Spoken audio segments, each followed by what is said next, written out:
and we are experiencing microgravity for the first time. You've just come off all of these G's pressing into your chest, and then all of a sudden you hang in your straps. You no longer feel the strong forces of gravity pressing into you. When you are hanging, your arms are floating. My pen I released and it was just dancing in the air.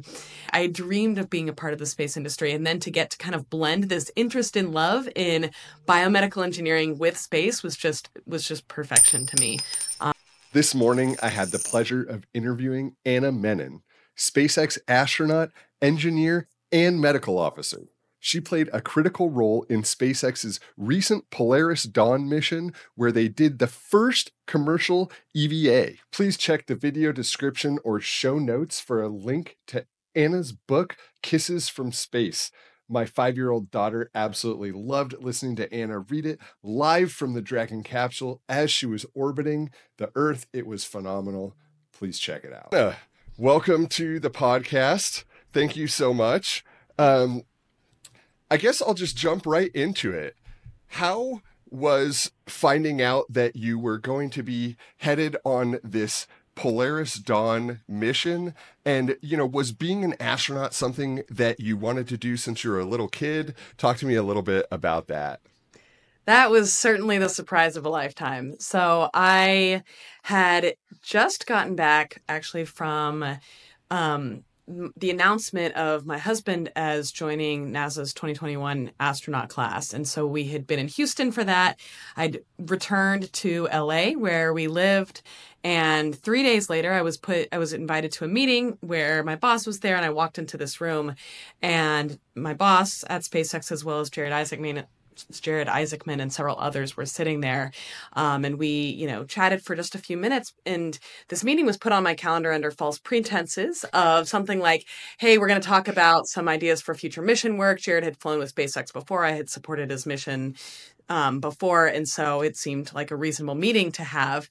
But very quickly it became apparent that that wasn't exactly what we were in that room for. And so he turned the tone of the meeting very quickly by saying, I'm taking another mission to space, and would you like to fly on that mission? And I was completely floored, definitely extremely unexpected. I think I started shaking, said thank you, was extremely surprised, flattered, grateful for the opportunity, asked for, some more details about the mission. He shared his vision of, some of the objectives, as well as the continued partnership with St. Jude Children's Research Hospital. And it was incredibly motivating, incredibly exciting to me. But I did go home, talk to my family about it. That was an important step for me. And then called him up a little bit later and said, yes, I'm on board. So, I think it was certainly a hard right turn from where I thought I was heading in my career at SpaceX, but I was incredibly grateful for the opportunity. Going to space was something that I had dreamed of as a child. I had been exposed to space on a field trip in the 4th grade. I went on a field trip where you got to experience a day in the life of an astronaut, as well as a flight controller and mission control, and I just fell in love. And that experience was something that motivated my entire professional career. And so, but I did recognize that flying to space was a low likelihood outcome, and I've loved every step of my career in the space industry. Like getting to be in mission control, getting to contribute to this industry, they have been true joys. And so, I was extremely content where I was, but I'm incredibly grateful for this change of path. So, did you not then have to apply? Was it just that you were selected, or was there a process to apply for this? What did that look like? That's correct. This go around, there was not an application process. Jared and SpaceX the Polaris program and SpaceX worked together to select people for this mission that would help execute its specific mission objectives. And so, Sarah and myself are two employees of SpaceX, two engineers at SpaceX, and we had both worked on the Dragon program in various capacities over the year. Sarah is the lead crew trainer, myself as an operations developer, as well as a mission director in mission control. And so, us plus Kit and Jared completed the crew for this set of mission objectives. Wow. So many boys and girls dream of being an astronaut. My youngest loves to ask me when we're going to go and borrow one of Elon Musk's rocket ships. And then, I have interviews with people like you and Jared, and it just makes her believe even more that it could happen. When I asked Jared a similar question, he sort of gave your job as the best way to get your foot in the door, to get into like the medical science of space, to get into solving so many of those problems that we're going to need to over time. You are also a SpaceX engineer and an author and so many other things. Clearly, anyone who wants to do this is competing against the best of the best. What would you recommend for like parents of children who want to be an astronaut someday? What path would you set them on? And talk a little bit about that, please. I love the medical path. It's certainly one that's near and dear to my heart. So I love that suggestion of Jared's. I think the beauty of spaceflight now, but especially in the future, is that it's going to take all types. If we're going to have a colony on Mars, getting thousands of people into space, you're going to need every piece of civilization to make that sort of thing possible. And so I think what stands out to me is that the most important thing is pursuing what you love and what you find you're good at, and the rest of it tends to fall into place. I think if you do have a passion for aerospace, pay attention to the different ways that you can contribute to that, and pour yourself into what you love, and then continue to try to orient that towards the space industry. I think, from my experience, I loved math and I loved engineering. And so I did math in as a college student, and then I did biomedical engineering in grad school. But I did continue to try to orient myself towards space because I loved space from a young age. And so, I think to me, my takeaway is to really, really think about what you love and what you're good at, and pour yourself into that. And those are great ways to make contributions to the future of the human space exploration. That's amazing. So obviously you've been preparing a long time for this. Were you orienting for space even like when you were first getting out of high school? Were you thinking about it even before then? Talk to me about like the path from,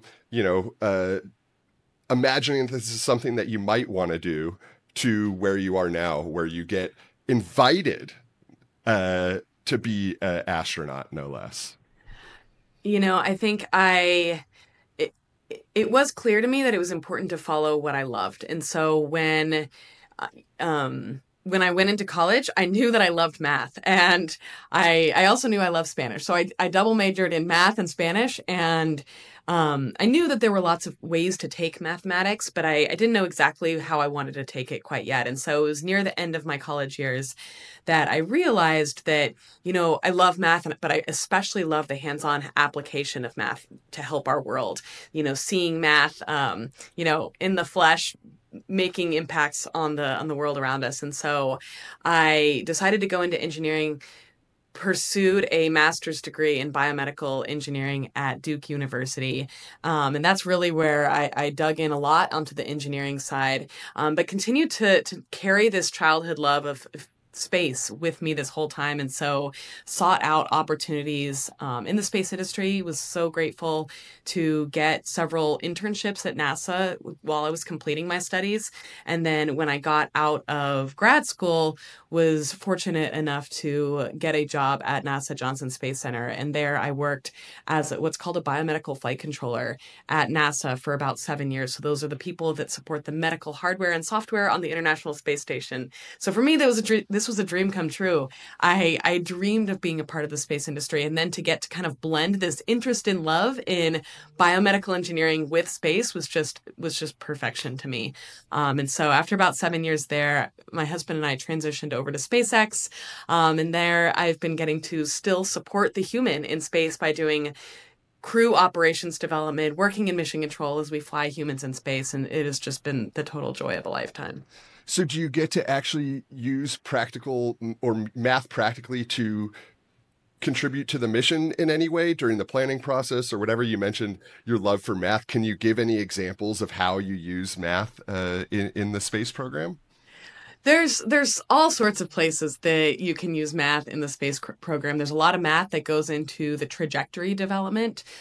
So there's a lot. It's orbital mechanics type math where you are figuring out exactly how you need to apply thrust to your spacecraft to change its altitude, for example, or change its orbit. And then there's a lot of math that goes into the cabin environment. So the mixing of different constituents in your cabin, as you are filling it with certain amount of air, or filling it with certain amount of oxygen, for example, then filling it with a certain amount of nitrogen, like we did after our spacewalk, to mix those contaminants, or mix those constituents and make sure that you have a really habitable environment. So those are some examples. There's a lot of math is used all over SpaceX. There's a lot of brilliant engineers that did a lot of math to make this mission possible. Very cool. One of my favorite moments of the mission was when you were reading your book and I got to sit my daughter down and you were actually reading it live when she was going to bed. And I told her, like, this is Anna in space reading her book, and it was like so super cool for her. Did your kids know before you went up there that you were going to be doing that?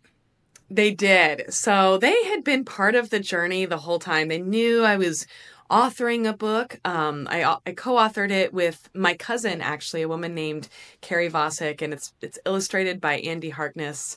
And so as we were collaborating to make this story a reality, our kids were really along for the journey. They would see sketches, we would try out lines on them, see how they landed, and then once it was a finished product, it was such a joy to get to read it to them at home. And they got to the point where they actually knew certain lines, how they would end, and so I could pause and they would finish the line. And it was really fun to really bring them along on the journey and let them know that we would get to have this connection point in space, because that was a big part of what this book was about. This book was about, showing that love can overcome any distance.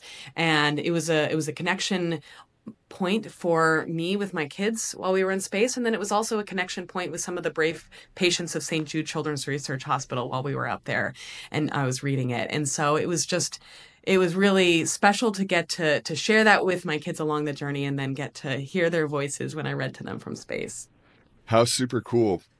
I was watching one of the podcasts that you did before you launched. I think it was Astro Ben. And he was talking about the EVA depressurization, and you didn't seem nervous at all. You just seemed really excited. But like, as a parent, I just got back from a week without seeing my kids. I'll pick them up today, and I'm like so super excited for that. Yeah. I can't imagine, though, being in the spaceship, in the Dragon capsule, and preparing for depressurization. These are things that haven't been done before, at least not, with this equipment. Obviously, it was a really good mindset to not be nervous at all leading up to, but reflecting, were you ever worried? Did it play a role in your decision to accept this position, the dangers that go along with that, and knowing that you would be leaving your kids behind at Earth while you were doing these things? I think that I gave it a tremendous amount of thought. It's why I went home and talked to my family about it. I think that our family is one of open communication with each other, and we thoughtfully make decisions as a unit, with everyone's interests in mind. And so this was something that we talked about a lot, and I very thoughtfully said yes to. I think that I gave it a lot of thought, not even just after saying yes, but along the journey. I felt really grateful that I had been, an engineer at SpaceX. And so I knew how SpaceX worked. And then I got to see firsthand how this mission was developed. I think that just gave me a tremendous amount of confidence. I already knew that SpaceX applies a tremendous amount of rigor and a tremendous amount of thoughtfulness in everything they do, that they take every human life incredibly seriously, that they fly on their rockets. And so I started with that baseline, and it was only reinforced as I watched this development transpire. I think, by the time that we were flying, I had just gained a tremendous amount of confidence in the way the mission had been developed, defined, the way the software and hardware had been built, and seeing firsthand how SpaceX handles risk, how SpaceX handles change and development, and really works to mitigate risks left and right. It just gave me a tremendous amount of confidence stepping into that rocket. And thus, when I was, on the launch pad all the way through back to splashdown, I actually felt a tremendous amount of peace, which was very comforting and really special to get to carry through the mission, and allowed for a lot of focus, I think. So what did it feel like when you first sort of like looked out the window and saw Earth, you leaving Earth behind you? It was amazing. We had gotten to orbit. I was just actually rereading my journal entry about this first day, and we had gotten to orbit in about 10 minutes, and launch in and of itself was just incredibly dynamic and full of sounds and sights and feelings that I will try to keep imprinted in my memory for the rest of my life. But we get to orbit and we are experiencing microgravity for the first time. You've just come off all of these G's pressing into your chest. And then all of a sudden you hang in your straps. You no longer feel the strong forces of gravity pressing into you, and you are hanging, your arms are floating. My pen I released and it was just dancing in the air. And there's not a return to gravity. And so you're kind of anticipating that gravity is going to hit you again, but it doesn't. And we're sitting there just taking in microgravity for the first few minutes. And Jared says, "Hey guys, look out the window." And all of us look, and there's Earth. And it is just this beautiful sight. And it is the first moment that all of us had really taken it in. And I will just never forget the awe and the shock of seeing that sight that I had dreamed of for so many years. Now, sitting there floating in space myself, seeing our beautiful Earth floating by, it was remarkable. Remarkable. Wow. So as I understand it, you guys didn't get much sleep while on the Dragon capsule. I had just asked Jared like what it felt like to sleep in those quarters, and he mentioned you guys got off to a little bit of a slow start because I guess space sickness for a couple of you when you got up there. So more or less you were just pushing the rest of the way to try to catch up on all the different scientific experiments and things. Talk to me about what that was like as the medical officer with all of the responsibility that you had, and what happens if you get sick when you're up there. Yeah. So, space motion sickness affects about 60% of people that fly to space. And so the odds are high that you're going to get it. And part of the challenge of it is that there's not good correlation with ground motion sickness. And so there's not a great way to anticipate who it will afflict in space. And some of the research we did was actually investigating this issue, because if you imagine a future where there's 100 people on a starship launching to space and 60 of them are throwing up or getting really nauseous, in the first few days of the flight, it's inevitably going to make the rest of the people nauseous and going to make you pretty inefficient and non-functional for those first few days. And so it's really important. It's a really important problem to solve. I think it really impressed upon me the importance of the medical role in human spaceflight. I think, like Jared said, there's a reason it's an important piece of this puzzle. The human body in microgravity, not just space motion sickness, but just space adaptation. There's all sorts of changes happening to the human body. You're having fluid shifts. Your head starts to get what we call like puffy face, because all of the fluids are starting to shift upward in your body without the gravity pulling them down. You can get headaches, you can get space fog, you can get a lot of nasal congestion. And so there's all sorts of challenges that the human is working through as they're adapting to this new environment. And so having medical support for that adaptation period is a really important part of it. But then it also really impressed upon me the importance of the research we're doing. A lot of the research that we were doing on this mission, as well as the research that others are doing in space, is helping to better understand these issues so that when we do have hundreds to thousands of people living in space, we have mitigations for them. So you mentioned your journal. How many times have you read back through that journal now? And also I wanted to add, do you feel different having come back Like after all of those different space adaptations, do you feel like, a new person having come back to Earth now? Anything different? I think that I I have read the journal entries since coming back. I think I am grateful I wrote them. I think every time that I wrote them, I was so tired, but I remember forcing myself, you're gonna write down these memories or they're, the detail is gonna start disappearing. And so I am really grateful for them. They captured some, special moments, and some moments of awe, some moments of busyness, some moments of, the objectives that we were working through. All of those moments were in there, and so it's been really nice to relive them, as well as, the days leading up to and after the flight as well. Um, I think in terms of the change afterwards, I think the thing that really stood out to me as we were in space was really especially remarkable in that hour leading up to reentry and coming back towards Earth. I think this kind of warmth, I would say, washed over me, this joy of the feeling of getting to come back to our beautiful habitable Earth that has this diversity, this warmth of, trees, mountains, oceans, everything that makes this Earth so special and habitable to us. And then on top of that, layered with all of the people and their diversity, the people of all types that do things like make the cities that we could see from space, as well as the spacecraft that kept us safe in space.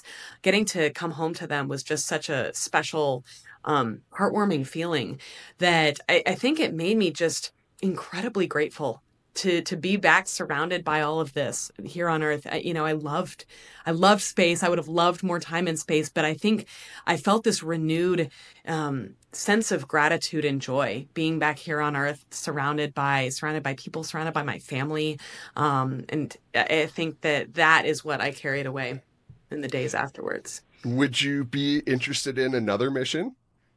I would certainly, if I had the opportunity to go again, I would jump on it. But I recognize that, you know, I feel incredibly grateful for this one opportunity. And, I went into it with the mindset that this is very likely the one chance you get in life at this. And so, working to make the most of every minute while we were up there, working through our mission objectives.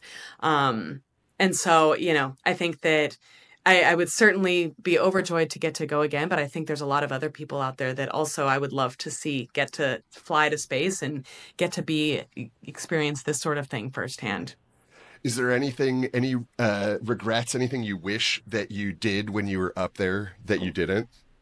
I think that I think I'm actually really grateful that I think I would have had regrets had we not gotten through the different major mission objectives of our Polaris Dawn mission. I think thousands of people worked for 2.5 years to put this mission profile together and to make every single objective possible, from the high altitude to the first commercial spacewalk to the Starlink laser communication test to the 40 science and research experiments, to the raising funds and awareness for St. Jude Children's Research Hospital. All of those were really important for the future of human spaceflight. They're really important for what we can do for life here on Earth today. And it was really important, I think, to each one of us that we made all of that hard work count. And so we carried that responsibility with us into orbit. We carried it as we, in every minute that we were up there trying to make good on all of this work that people had put towards this mission. And so I feel really happy that we were able to accomplish every objective and that we came back with really, nothing left on the table. And I think that gives me a lot of peace. And I think that is why I can walk away without a tremendous, regret or that sort of emotion. That's so cool. I hadn't even really considered the number of people involved. When you said 1,000 or thousands, that sort of hits me, right? So did you get a chance to celebrate with a lot of those people? Did SpaceX or anyone throw a party for you when you got back? How did that go? We've certainly had some time, with a lot of the SpaceX folks and the people that have contributed to this mission, reflecting, giving each other huge hugs, just able to like breathe this sigh of joy, on this other side. I think that every person contributing to this mission put in a lot of blood, sweat, and tears to get to this point, and so they all deserve to be to have a moment of release and joy. And so we've been thrilled. The last week, as well as these coming weeks, we've been going around to the different SpaceX sites and getting to share some time, say thank you to all of them for everything they contributed, share meals with some of them, and go through different debriefs and just reminisce of the different moments that we have had together over this journey. And so I think I found that incredibly meaningful and an important piece of this. So then it sounds like you're not back to your regular day job. Still, life is a little bit different than before. Do you expect that you will be just, doing your normal SpaceX engineer type stuff here soon? What's the future look like for you, Anna? Yeah, so the mission isn't over quite yet. And so I think that we are still pretty in the thick of the Polaris Dawn operations, just the post-flight side of that. And so, yeah, like I was alluding to, a lot of debriefs. We have what's called the Return Plus 30-day research data collection coming up this week. And there's a lot that's still, yes, being undertaken as a part of this mission. And so we're not quite done yet. I do anticipate that in the coming few weeks, things will start to ramp down. And then I do anticipate going back to contributing as a SpaceX engineer and contributing to the human spaceflight endeavors with this experience. I think I came back from space even more excited and energized to contribute to this endeavor. I think that, human spaceflight is a really exciting piece of human exploration and in what we are doing as a society. And so I would be thrilled to get to contribute to it in any way, shape, or form on the other side of this mission. Do you dream about the moon base or Mars? Would you ever be interested in bringing the family to Mars if that becomes a possibility in our lifetime? How do you feel about those sort of things? I think, I take it one step at a time. I think, I certainly dream like the rest of SpaceX of, making life multiplanetary and where that future can lead. And I think where my family plays a role in that, we'll take it one step at a time and see how everything plays out. But I think, it's an exciting future to play a part in. It's an exciting future to get to build toward. And so I feel grateful to get to contribute in any way. That's so awesome. Anna, so you said that you have a medical exam coming up here for a 30-day follow-up. Is that right? Okay, that's true. It's the research side of things. Mm-hmm. Uh-huh. And are they trying to figure out like what it is, what effects the space travel had on your body? Is that the objective of that? Yeah, so different research experiments will prescribe different data collections. We did a lot of collection pre-flight, and they will ask for certain intervals pre-flight. So it might be 30 days before launch, 90 days before launch, 1 day before launch, but it kind of depends on the specific experiment, what they need. And then we, collect all of this data while we're in space. And then we actually collected a lot of data in the days immediately after coming back from space. Our first about 3 days post return were jam-packed with research, including, we were in an MRI machine within hours of landing on the ground.